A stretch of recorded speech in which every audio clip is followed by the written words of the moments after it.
from Patterns for Pirates, and I'm going to help you lengthen or shorten the twist back top. The front and most pieces are very simple, just like any other pattern, but the back piece is a little different. So we're going to show you how to lengthen and shorten that funky little piece. Alright guys, here we are. I have the tank top back piece for the twist back top, and I'm going to show you how you would lengthen or shorten this top. I'm only going to show you this back piece because the front is really a standard t-shirt pattern piece where you would just draw straight across from the grain line and you would either spread them out or overlap them by however much length you need.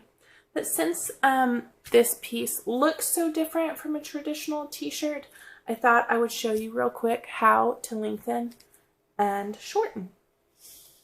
Alright, I am going to show you where you would draw your lines to either spread or overlap. You want your line to be perpendicular to the grain line, so I'm using my ruler to make sure that's perpendicular. I'm going to add 1 inch to my side waist, which is from my bust to my waist. And I'm just going to do that right in the center here of this side seam. This would be the side seams. And this is almost like a big old dart. So I'm going to draw a horizontal line here. And then I'm going to draw another one down here at this side seam.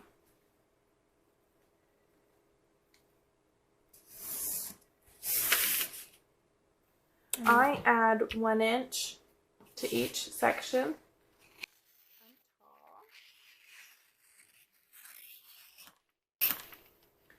When you add or take away length, you always want to make sure that your grain line is perfectly straight. I'm just going to throw some pattern weights on here to hold this in place. I'm just using my grid right now to keep it perfectly straight. And so here's my 1 inch. This is not a center fold, but it happens to be perfectly straight on this section.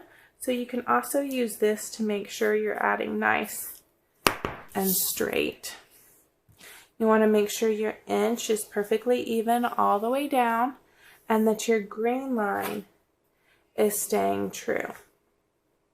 So that's any time you add or take away length, you want to make sure that you're keeping that grain line nice and straight. And I'm just going to do the exact same thing down here on the bottom. You know what, I'm going to move this up a little bit. I'm so tall, I'm getting out of frame here a little bit. Now my grain line ends right here. So I'm going to go ahead and continue that grain line all the way down when my pieces are together to make sure that I'm keeping that grain line nice and straight. So before you cut it, you can do this. Extend it all the way down. That way you can make sure you're keeping that grain line super straight. Here we go. So here's what my pattern would look like. I would just connect right here when tracing off. Connect right here. Let me pull you back just a little bit. You can see if you just use a straight edge right here, since this is a straight line on the original pattern piece, I would connect the top corner to the bottom corner. And there we go. So from the top corner to the bottom corner, that would be my new line. So this would be coming off, and it would add a little wedge right there. You do not want to come in here and connect it here, or even just here to here. You want to go from the very top to the very bottom and draw a completely new line. What that does is spread this 1 inch out evenly through this whole section.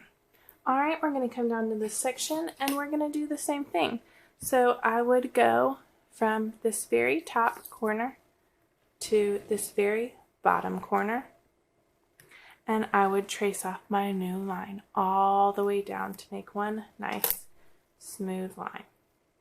Over here, it would really help to have a French curve. Having a French curve is super handy if you sew a lot, especially if you're going to be making alterations, which everybody's shape different, so alterations are almost always a must for everybody. You can get a very thin and expensive one like this for just a few dollars on Amazon. Highly recommend it. Okay, and on this front piece, we're going to use a French curve to connect these curves. So it's straight along here, and you can see about right here is where it starts to curve down. You're going to want to connect the very top of the curve to the very bottom of the curve, or very close to the bottom of the curve,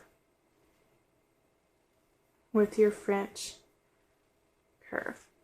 Okay, so I would redraw from here all the way through to here, and that would be my new curve. And again, what that does is takes this 1 inch and really redistributes it throughout this piece.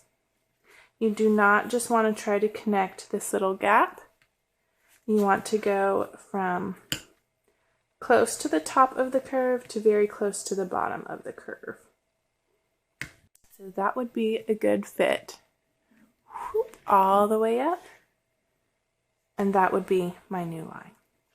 The same would go for overlapping your pieces. You would want to keep that grain line straight. Make sure you're overlapping by the same amount, which I'm just estimating here since it's just for show. But you'd want to overlap very carefully, of course. Keeping that grain line nice and straight. You can check with your quilter's ruler, making sure that grain line is nice and straight throughout.